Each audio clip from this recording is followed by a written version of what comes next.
My name is Stephen Jones, Superintendent of Little Falls Community Schools, and this is this week's edition of Focus on Education. Joining me today is Mr. DeCann, Little Falls Community Schools Activities Director. So let's start right there, Jay. I specifically said Activities Director. Explain to me the philosophy between Activities Director and what used to be the Athletic Director.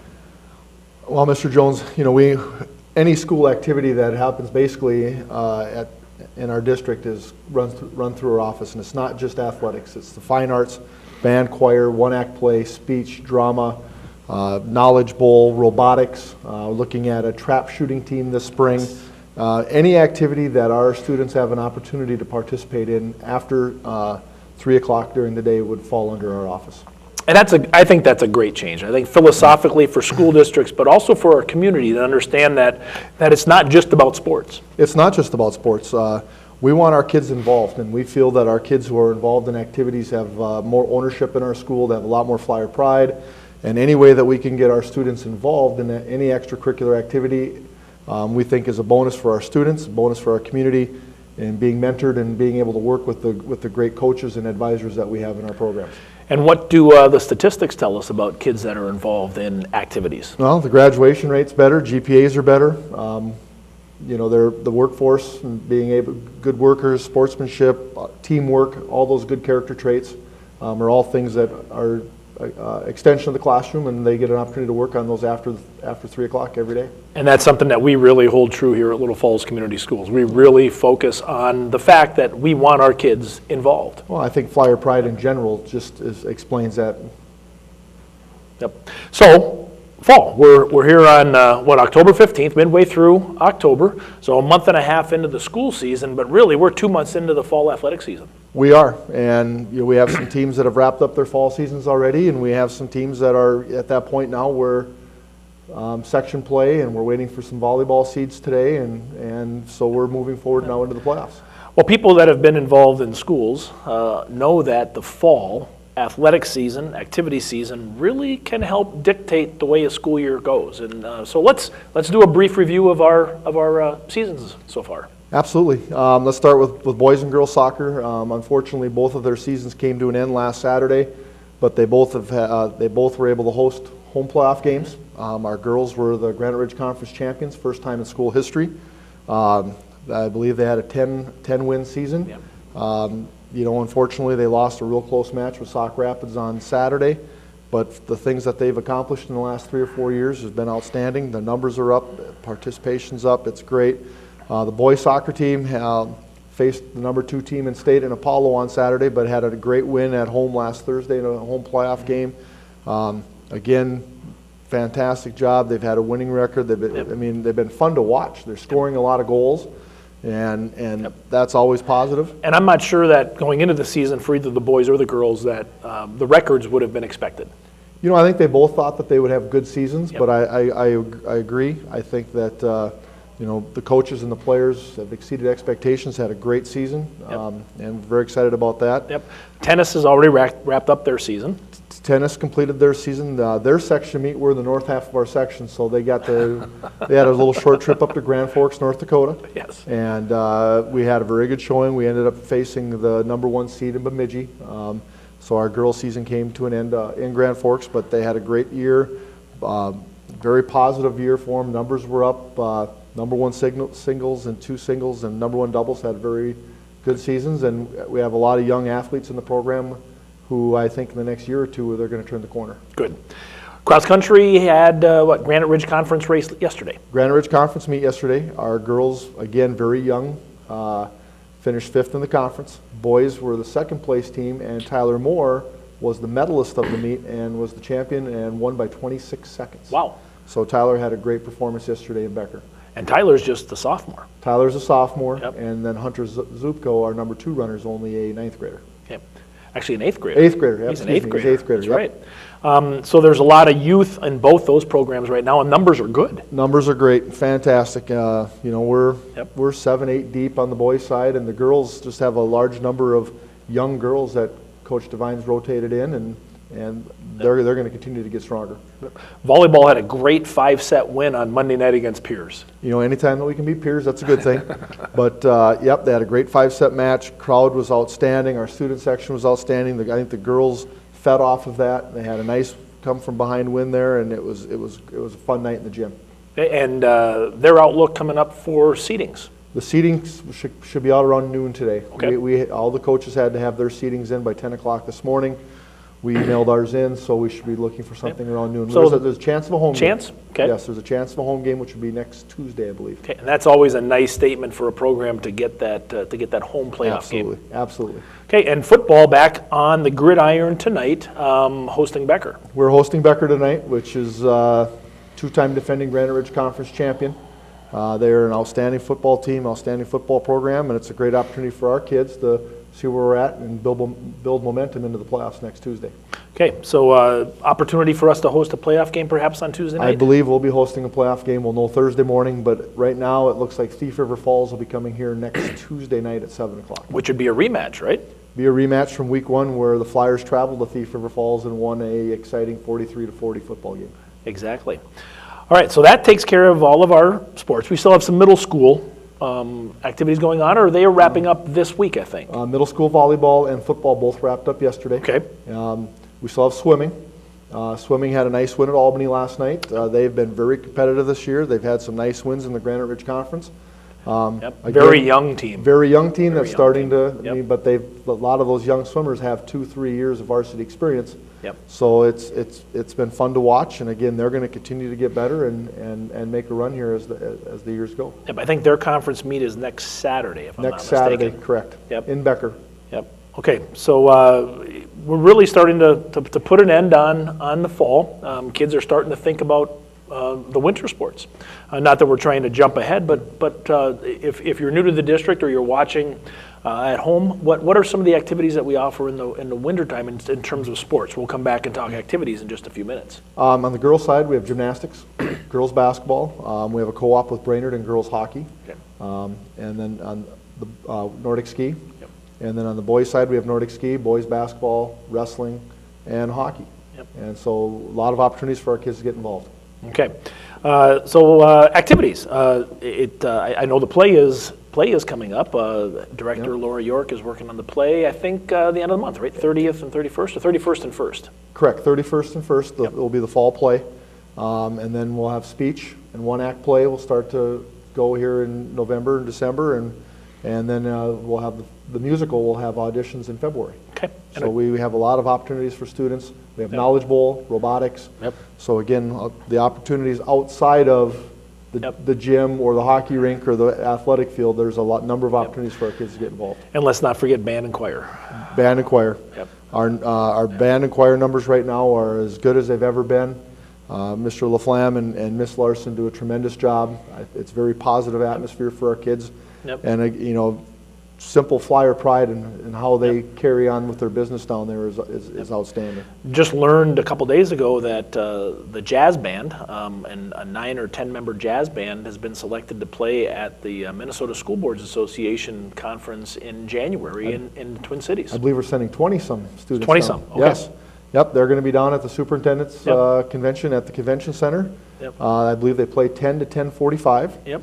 And I know the students are very excited about that opportunity, and they're going to have a nice meal down in the Twin Cities, and then they'll be back for the after-school activities, which is it's good for everybody. Better. Yep. So we're excited to get that to get a little bit of a showcase for our students. Absolutely. Absolutely.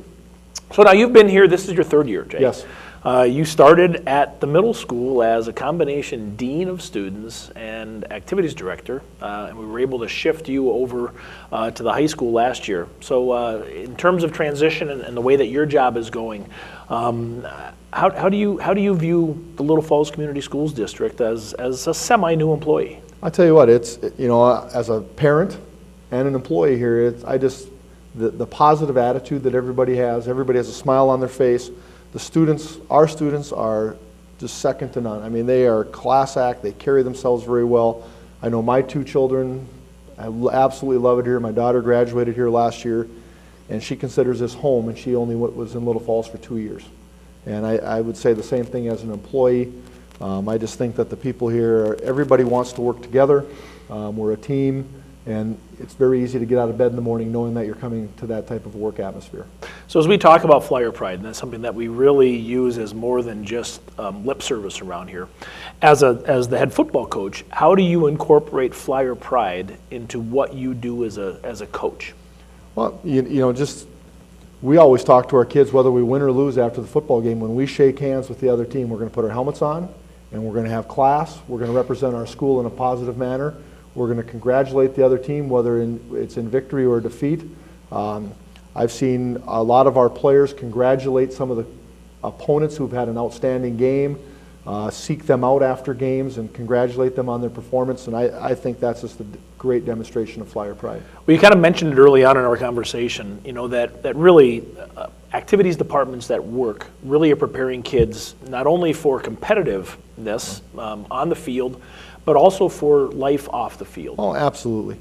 You know, the character traits that are developed after school and after school activities, just being able to work with others, the teamwork, the cohesion that you build and the relationships that you build and the ability to communicate with others and hard work and time management, and we could go on and on and on, all the different traits that as someone, if I was looking for employees, those would be all positive traits that I'm looking for to build a great workforce. Yep. And the importance, of course, of modeling that behavior by our adults. Absolutely.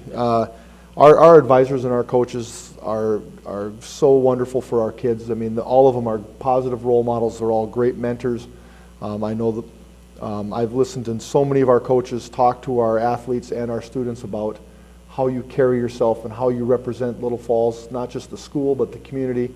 And it's a very important message for our kids. Well, we're proud of our activities department. We're proud of our kids. We're proud of our coaches and our advisors. And ultimately, we're proud of our fans, too, because our fans carry that as well. Absolutely. So, Jay, I want to thank you for taking some time out of your busy schedule, getting ready for a football game tonight, and the continuation of the playoff season here at Little Falls Community Schools. It's a pleasure to have you on staff. Thank you. Thanks for taking time. Absolutely. And I'll be back with the second half of today's Focus on Education in just a moment. Thanks. There we go. Absolutely. Welcome back to the second section of Focus on Education. I'm Stephen Jones, Little Falls Community Schools Superintendent, joined in the second half by Tim Bjorge, Little Falls Community Schools High School Principal. Mr. Bjorge, welcome. Thank you. It's a pleasure to be here. Well, it is. We're getting to see education right out in front of us, isn't it? It's the beauty of this. Yes, it is. You know, we're so lucky to be able to have this type of hands-on educational experience working with us, trying to make us look good. Exactly. We pride ourselves in providing a lot of opportunities for kids in our flyer media production class, our video club. Little Falls TV is just an example of opportunities that we're trying to provide kids in this community. Yep. And so let's start right there in our conversation. Let's talk about new opportunities, but let's start with the schedule. I know that there's been a substantial schedule change here at Little Falls Community High School. You know, every new school year brings new challenges and new opportunities for kids. And so the last couple of years, our building leadership team and myself have been looking at our schedule and looking at a way to provide more opportunities for kids, among other things. So we made a change this year. We went from a 6-period to a 7-period day. And really we did it for 3 reasons. One is to provide more opportunities for kids to give our students more opportunities to take electives. In a 6-period day, you're pretty boxed in with the core required classes, and when you throw in music and world language, that fills up a whole student's day. So adding that 7th period really provided more opportunities for kids to take elective classes like flyer media projections. Yep. The other reason was we wanted to have an opportunity to box class periods together to provide an extended period of time for kids to take classes. In a 7-period day, we could, what we call, block 2 classes together to give kids an opportunity to get out of the building and do some, some things outside of the traditional classroom. And really the third reason was to provide an opportunity within our day to work with kids that are struggling with math and reading and have more kids getting extra help without having to take them out of one of those elective opportunities. So there's a lot of good reasons. I tell people I'm not in love with the 7-period day, but I'm in love with the flexibility that this schedule will give us, because there's a lots of schedules that we could have choose from. But the 7-period day is, I think, going to meet the needs going forward. Okay, well, let's talk about your second point. You talked about being able to box a couple of classes together. Are there some classes that have been offered this year that are in design a little more non-traditional than what we've seen in the past? Yeah, there are. What's really neat is we're able to do 2-hour blocks or extended period of times really across our curriculum.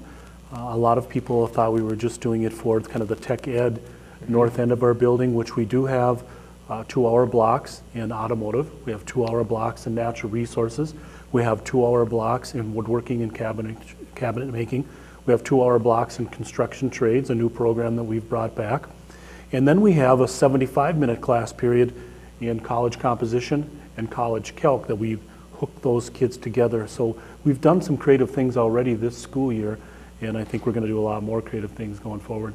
Okay, so one of the other pieces you mentioned, the first thing you talked about was the opportunity for more electives. And I know that's been a point of discussion really that started last year and maybe even before that. So what, if you've been a Little Falls Community Schools stakeholder, what would they see different out of new electives that the district is offering this year? Yeah, well, quite a few, and again, probably quite a few to come, but we'll start. We're really excited about the Health Careers Academy occupations course that we have now kind of returned, kind of back to the future, so to speak, from the 80s and 90s, but Miss Yulanini Allen has a 2-hour block in health occupations. Every week she has a new speaker come in and speak to the kids about opportunities in the healthcare industry.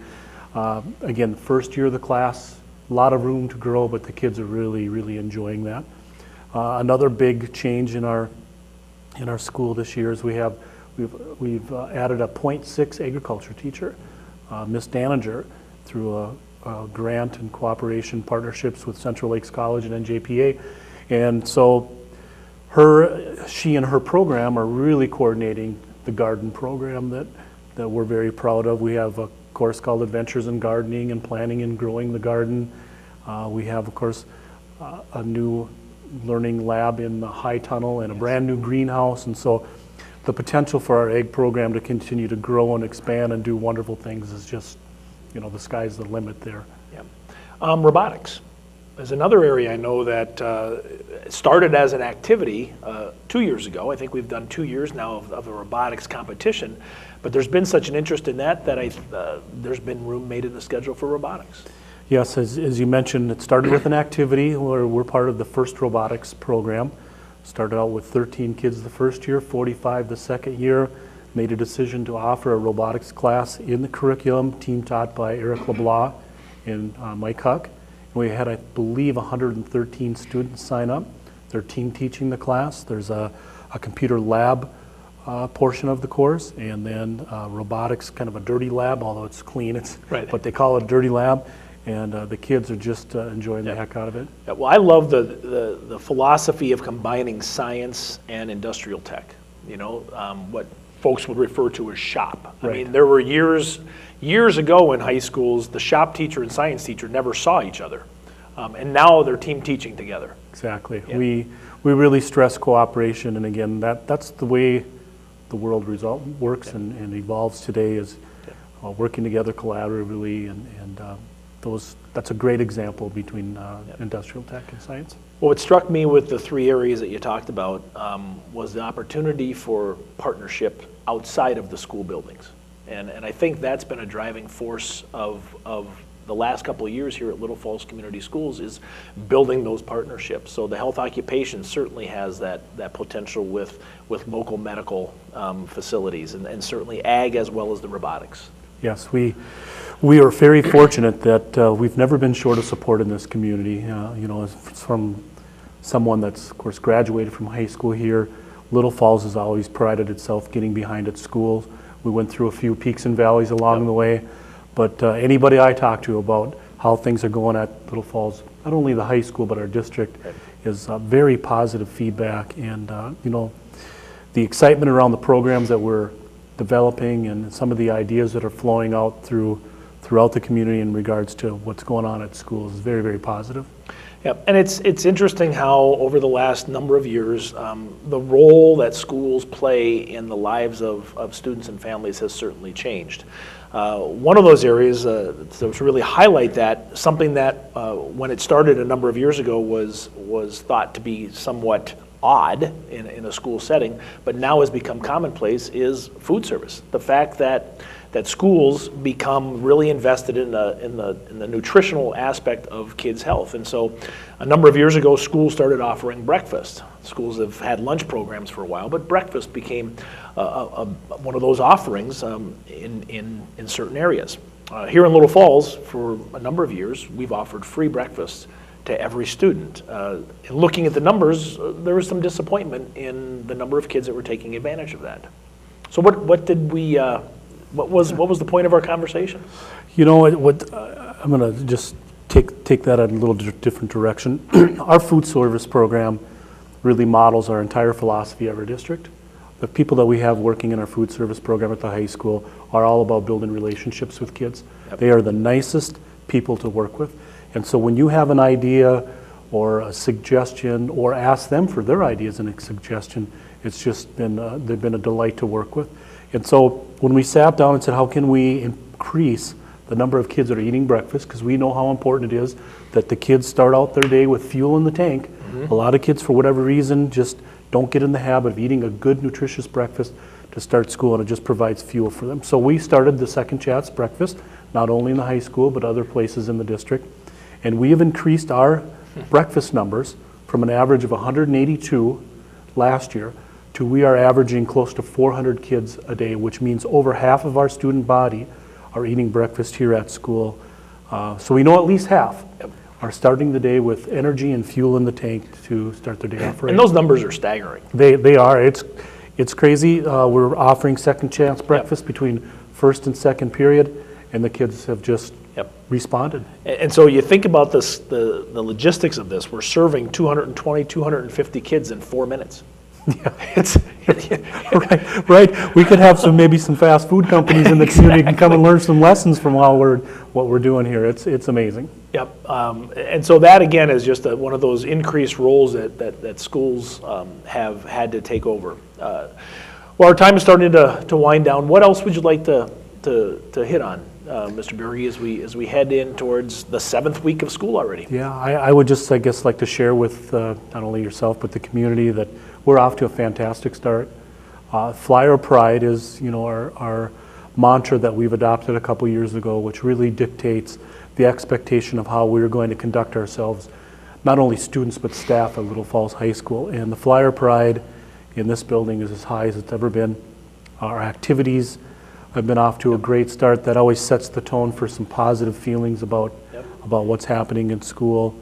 I think just the changes and the atmosphere and the environment, the opportunities we're providing kids, I think they appreciate, and like I said before, I think are going to continue to grow as we expand what it means to be a student at Little Falls High School. And sometimes it's the little things, and so you and I have both had the opportunity to help with the Second Chance Breakfast because the numbers have been so large, and the impact that kids coming through the line and thanking people for doing this for them it just has incredible impact on our employees. Our kitchen staff just is so invested in this because of the way the kids respond. Yeah, it's great to see.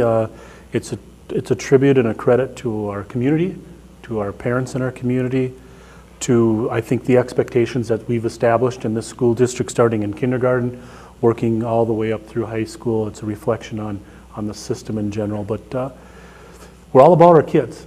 And I think we're doing a good job, and we're going to continue to work in that direction. Well, I'm glad that you took opportunities to stop up today. I know it's a busy day as we head toward the MEA break, but we've been off to a great start, as you said, here at Little Falls Community Schools. So on behalf of Tim Bjorge, my name is Steve Jones, Superintendent of Little Falls Community Schools, and I'm so glad that you were able to sit down and share a few minutes with us about Little Falls Community Schools. If you feel the need to contact me, please do so. I'm easy to get a hold of. You can certainly jot me a line and send it to me email or give me a call right to my office, 632-2001. On behalf of Little Falls Community Schools, this has been Focus on Education.